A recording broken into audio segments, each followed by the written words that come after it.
Rieccoci, primo Inter Pares, appuntamento del mercoledì, gruppo TV7, come di consueto vi ricordo siamo in diretta sulla pagina Facebook, il tema l'avete già visto, stiamo parlando dello IOV, noi abbiamo messo il top, io sono convinto che lo IOV di Padova sia davvero il top, c'è sempre da migliorare come diceva il direttore Benini, sicuramente però è già ad altissimo livello nell'assistenza e nella ricerca, ovviamente con la modernità ovviamente bisogna anche migliorarlo. Senta, qual è il livello di sviluppo dello IOV di Padova? Se parliamo di quello che noi dovremmo realizzare ancora è di migliorare quello che attualmente stiamo già erogando, mi spiego. Noi abbiamo dalla programmazione da aprire altri filoni di specialità, soprattutto chirurgiche, nella sede di Castelfranco. Non abbiamo lo spazio in questo momento fisico per poterlo fare, ma stiamo discutendo all'interno dello IOV con i nostri primari, con i direttori di dipartimento, su il migliorare ancora di più l'offerta che noi garantiamo ai nostri pazienti per quello che già stiamo facendo. E quindi è inutile che pensiamo di andare a aprire, non so, la chirurgia toracica quando possiamo ancora di più definire meglio i percorsi, per esempio, dell'oncoematologia, andando verso la possibilità di avere l'allotrapianto. Possiamo migliorare ancora di più l'integrazione tra le nostre unità operative, per esempio con la genetica, e quindi vedere tutto questo nuovo mondo che definisce quelli che sono i soggetti a rischio che hanno familiari che hanno già avuto un certo tipo di tumore.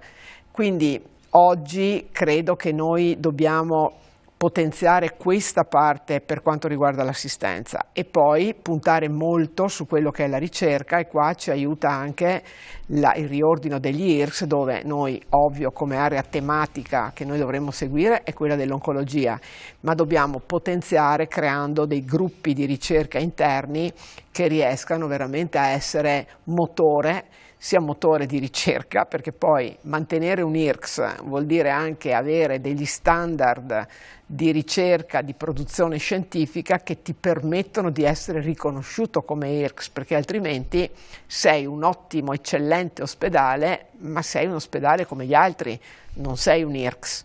Quindi essere un IRCS vuol dire avere un direttore scientifico che deve governare tutta la produzione di ricerca e scientifica dell'istituzione, e questo per noi in questo momento è un'ulteriore evoluzione di questa struttura che è in crescita continua e che deve far passare veramente non solo il principio, ma realizzare una trasversalità di tutto l'istituto a supporto della ricerca. Anche l'area amministrativa deve avere al suo interno delle aree identificate per supportare un ulteriore sviluppo della ricerca, e questa è una evoluzione dell'istituto che stiamo adesso creando con i prossimi atti che dovranno essere pronti per il 31 marzo. Già al solito la domanda che dovevo farla conseguente all'altra, che era quali sono gli obiettivi prossimi, ma mi sembra che li abbia risposti proprio in questa risposta che ha appena dato, oppure da aggiungere qualcosa.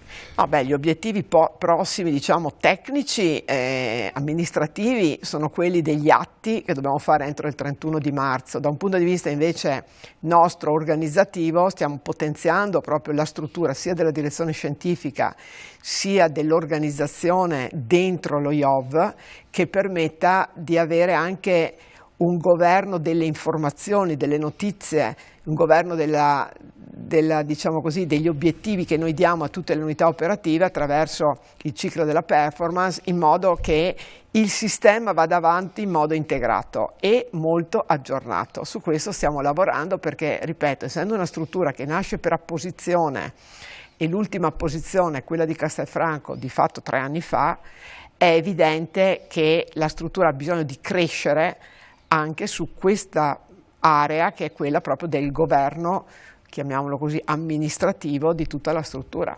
Senti, è difficile confrontarsi tutti i giorni con i professionisti delle diverse specialità, lei è direttore generale, quindi dovrà parlarne con l'UTECO, è complicato oppure?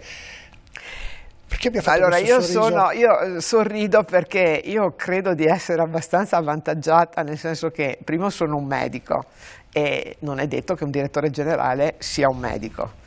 E quindi, infatti, sono il primo medico direttore generale allo IOV, perché c'è stato un precedente che era il dottor Mantoan e il professor Muzio, ma insomma erano stati commissari di fatto. E uomini. Le donne ormai hanno il sopravvento, La donna oggi è... La donna ha il Ecco, sopravvento quindi ormai. erano uomini, quindi la prima donna medico, direttore generale. Il fatto di essere medico e di aver avuto anche la possibilità nel mio percorso professionale di fare tanti anni il direttore sanitario, prima in azienda ospedaliera a Padova, poi in altre ULSS, e tra cui l'ULSS di Padova, che è la più grossa ULSS del Veneto, ti porta anche a una conoscenza ovviamente della materia, perché insomma essendo appunto medico, ma anche di una capacità di interloquire con questi professionisti che dovrebbe, e penso insomma, si basi sulla fiducia reciproca e sulla stima reciproca, no? Perché una direzione, per essere funzionante bene, funzionale al sistema, deve anche avere autorevolezza ed essere riconosciuta dai propri chiamiamoli così, collaboratori, perché poi alla fine sì, c'è un asse gerarchico, ma siamo tutti lì per lavorare, per dare il meglio. E penso insomma che nonostante il carattere trentino un po' sicuramente non semplicissimo, ma insomma in termini però. non sembrerebbe, ma Non è così, sembrerebbe. riusciamo insomma, abbiamo una bella squadra. Ecco. Perché poi dicono quelli che hanno il carattere però raschi e sotto sono buoni, Sì, questo è vero, perché poi insomma forse siamo più schietti, più diretti. Ecco, più diretti. Più diretti. E senti, l'organizzazione dello IOV è in più sedi, Castelfranco, Padova, Schiavonia, e non le crea problemi questo? Ma a me non crea problemi nella gestione dell'istituto, no? Noi oggi siamo su 7 sedi, perché abbiamo il Busonera che è la sede principale, poi abbiamo la Palazzina vicina, poi abbiamo Schiavonia dove c'è la radioterapia, Castelfranco, e queste sono quelle che danno attività assistenziale. Poi abbiamo la Torre della Ricerca dove abbiamo la ricerca, dopo abbiamo la sede amministrativa che oggi siamo in affitto della provincia ma stiamo trasferendo verso la stazione con quasi 3.000 metri quadri di uffici e 200 postazioni, e poi abbiamo la biobanca che ha sede presso l'ospedale di Venezia, che c'è stata traslata dalla ULSS di Venezia all'inizio dello scorso anno, quindi è una situazione molto complessa, anche perché avere tutto in una sede unica permette ovviamente scambi professionali, scambi anche di conoscenza molto più rapidi e anche possibili quotidianamente. Noi abbiamo, il farmacista deve correre su più sedi per poter parlare, interloquire visivamente di persona con i vari clinici. È chiaro che se tu hai una struttura unica o 2 strutture ma comunque vicine, tutto questo è Ecco, è un meglio. istituto in continua crescita come lo IOV, e cosa comporta dal punto di vista, non so, organizzativo, come governance, cosa può comportare? Allora, come dicevo, c'è la necessità, le strutture oggi per essere governate devono avere uno scheletro molto forte, uno scheletro che ti permetta di conoscere cosa succede nella struttura per poter poi essere veloce nell'eventualmente assumere quelle determinazioni che permettono, tra virgolette, di raddrizzare il treno, perché altrimenti il treno deraglia. Quindi noi in questi 2 anni abbiamo cercato di potenziare tutte quelle che sono le strutture a supporto poi della produzione scientifica, della produzione assistenziale, ma anche del governo, della direzione. Quindi a partire dal controllo di gestione, che adesso sta sviluppando tutta la contabilità analitica in modo più dettagliato rispetto a prima, l'ufficio qualità che deve supportare tutte le unità operative nell'elaborare, nel rifare tutte le procedure. Abbiamo costituito uno staff alla direzione generale per andare a rivedere completamente la parte della comunicazione verso l'esterno, il sito dello IOV, no? Cioè un utente che entra, oggi ormai tutti usano le tecnologie, uno va su Google e cerca IOV, no? Quindi tu devi poter essere leggibile immediatamente per dare un'informazione, poi l'utente sceglie di andare dove vuole giustamente e fa la sua scelta, però la scelta per essere consapevole deve prevedere un'informazione corretta da parte di chi ha l'offerta. Se noi abbiamo un'offerta e non riusciamo a, chiamiamola così, diffonderla e chiarirla, è come non averla alla fine. Allora va bene il passaparola, però il passaparola non è sufficiente in un ambiente che vuole essere scientifico e che vuole essere anche ben organizzato. Quindi noi stiamo strutturando, questi sono, chiamiamole così, la parte di supporto. Abbiamo strutturato bene l'ufficio tecnico, l'ingegneria clinica, anche la sorveglianza sanitaria. Adesso abbiamo finalmente un medico dipendente nostro, prima si lavorava solo con i consulenti, i servizi anche di prevenzione e protezione, che è fondamentale per noi averlo e averlo anche ben strutturato, perché i rischi in questa struttura, pur essendo una struttura piccola, sono molti, perché abbiamo il rischio chimico, abbiamo gli antiblastici, poi ci sono gli altri esperti, ma comunque abbiamo tutta la radioterapia, quindi è una struttura piccola con tantissimi rischi che altre aziende magari neanche hanno, pur essendo molto molto più grandi. E poi l'altro punto è quello di rafforzare la metodologia del governo. Noi abbiamo 4 dipartimenti strutturali, all'interno dei quali sono inserite tutte le unità operative dello IOV.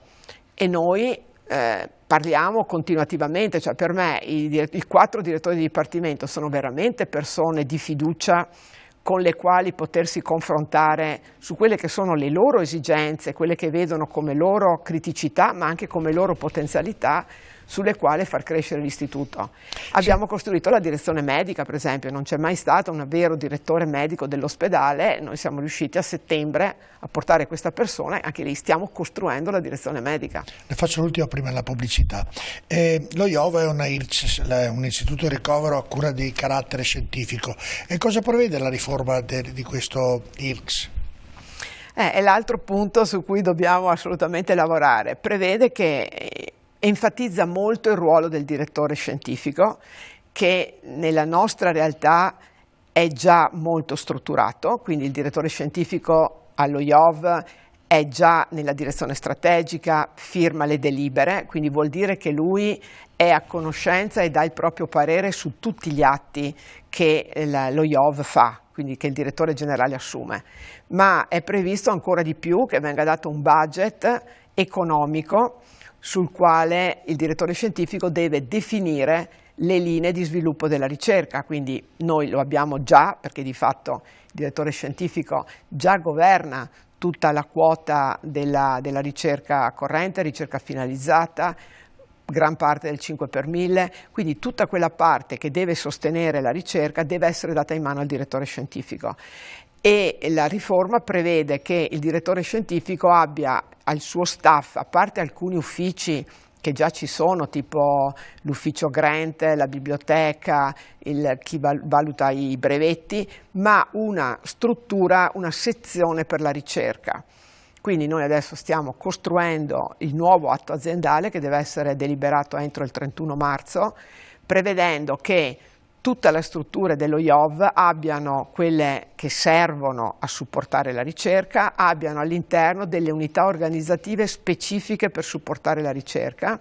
Abbiamo già creato l'ufficio legale brevetti in modo da avere lì la peculiarità, perché quando si fanno gli studi, quando si fanno poi tutta la parte brevettuale, ovviamente ci vuole una competenza molto particolare. Abbiamo appena avuto la settimana scorsa il riconoscimento dagli Stati Uniti di un brevetto, è una cosa molto complessa, molto complicata, ma insomma lo IOV ci è riuscito, e quindi la riforma prevede questo: forza al direttore scientifico, un ruolo molto ben codificato e soprattutto l'integrazione tra la ricerca e l'assistenza.